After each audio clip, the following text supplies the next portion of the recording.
The first sign that something was wrong came with the silence. In the grand nursery of the Kelestara, the capital ship of the Anthari Empire, silence was impossible. It was a space of constant murmurs and of caretakers, drones, and most of all the soft musical hums of the royal offspring. But now there was nothing. Only the low electric thrum of the ship's life support systems. High Empress Virelna Shi, ruler of 30 star systems, did not often show fear. Her carapace gleamed obsidian beneath the crystalline lights, her wings folded neatly against her back. But when she entered the nursery and saw the empty nests, 4 of them, each lined with living moss that pulsed faintly with the residual warmth of her daughters, the muscles beneath her shell trembled. "Where," she said softly, "are my children?" None of the caretakers could answer. They bowed low, antennae trembling with terror. An hour later, the Celestera was locked down. Every portal sealed. Every life form aboard accounted for, scanned, and interrogated. None had seen the young princesses leave. None had touched them without clearance. It was impossible. 4 Anthari hatchlings, only 2 cycles old, vanishing into thin air, and yet they were gone. Far below the Imperial decks, deep in the maintenance levels, where humans were permitted to work, a man named Eli Vance woke up to something warm pressing against his throat. He blinked. The maintenance bunk was tiny, barely enough room to roll over. The light strips glowed a tired orange. Something moved on his chest. Several somethings, actually. Small, soft, shimmering faintly. Eli froze. He'd worked long enough among aliens to know when something wasn't supposed to be in his bed. Slowly, he looked down. 4 tiny, iridescent creatures were curled against his chest, each no larger than his hand. They looked like a mix between insect and mammal. Smooth carapaces with fur-like filaments, translucent wings folded neatly along their backs, and small faces that somehow radiated intelligence. Anthari hatchlings. "Oh no," Eli whispered. "Oh no, no, no, no, no." He had only ever seen them once before, from a distance, when the Empress had paraded them through the observation halls. The royal offspring were sacred. Their safety was paramount. Anyone who so much as looked at them without permission could be spaced for blasphemy. Eli swallowed hard. He should report this immediately. That was the rule. But when one of the little creatures stirred, letting out a soft chirr that sounded like a purr crossed with a sigh, his heart faltered. They looked so peaceful, safe, and gods, they were asleep on him. He had no idea how they'd found their way down from the royal decks to his quarters, but waking them up now felt wrong. "Human maintenance officer Eli Vance," came the voice from his comm unit an hour later. "Report to Imperial security immediately." Eli groaned. "Figures," he muttered under his breath. He looked down again. The hatchlings hadn't moved. 2 were nestled beneath his chin. 1 was tucked into the crook of his arm. Another sprawled across his ribs, twitching in a dream. He couldn't bring them with him. That would be suicide.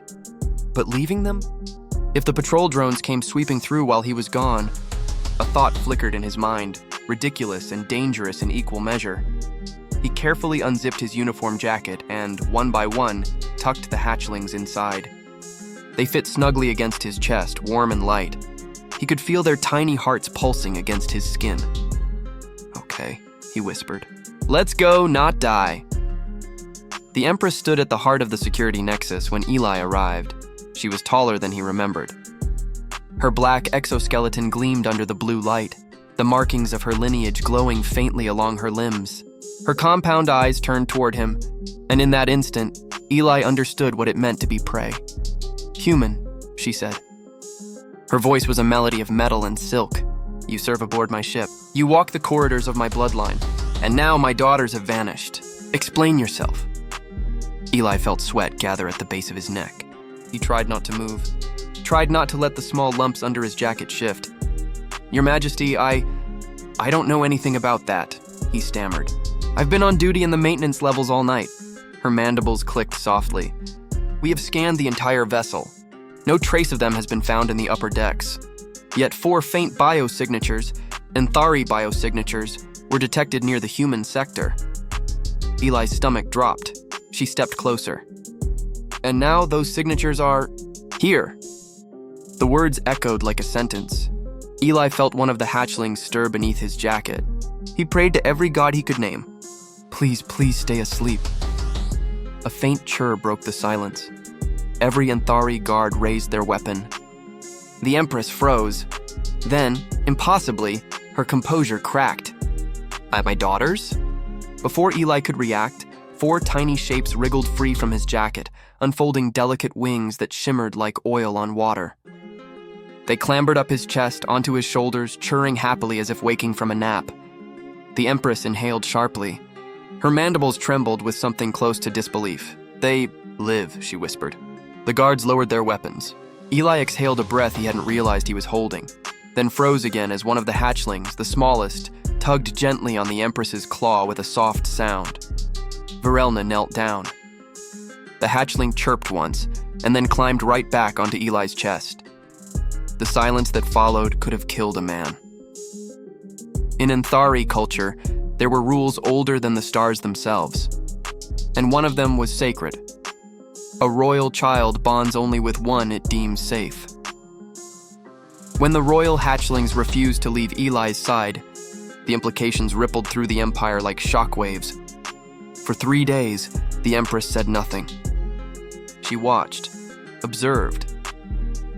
Eli, meanwhile, found himself under what he liked to call friendly captivity. He was confined to a luxury chamber, if luxury meant a room larger than his entire maintenance deck. Every few hours, an attendant brought him food that shimmered faintly or hummed at certain frequencies. The hatchlings loved it. He pretended he did.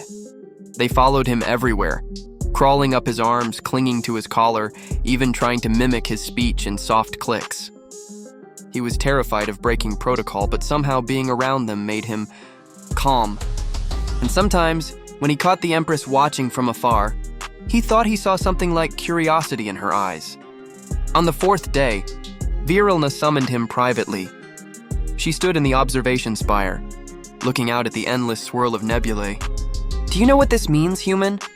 she asked quietly. Eli hesitated. "That you're kids like me?" She turned, and for the first time, a sound that might have been laughter escaped her, low and strange, like wind over glass. In a manner of speaking, but no, it means something far greater.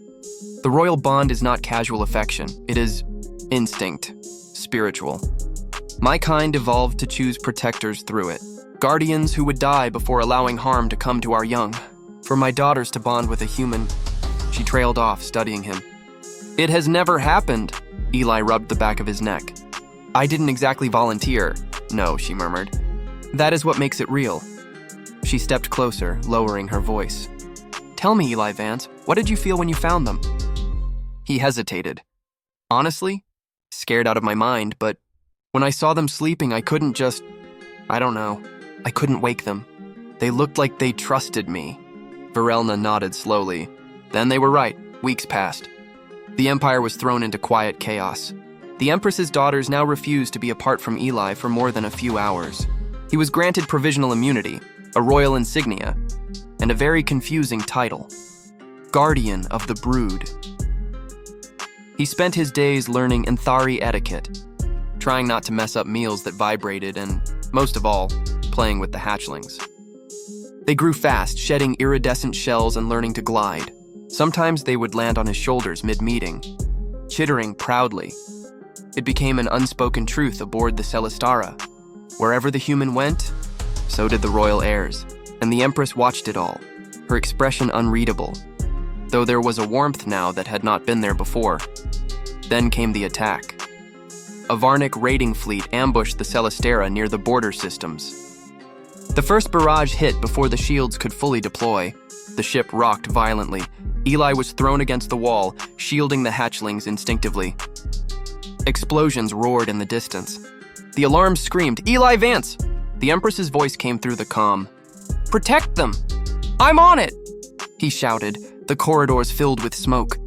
The hatchlings clung to him as he sprinted through the lower decks, guiding survivors toward escape pods. A blast door sealed behind him, cutting him off from the upper levels. He slammed his fists against it. "Damn it!" He turned, coughing, and saw the fire spreading through the coolant conduits. The hatchlings whimpered softly. Hey, it's okay," he whispered.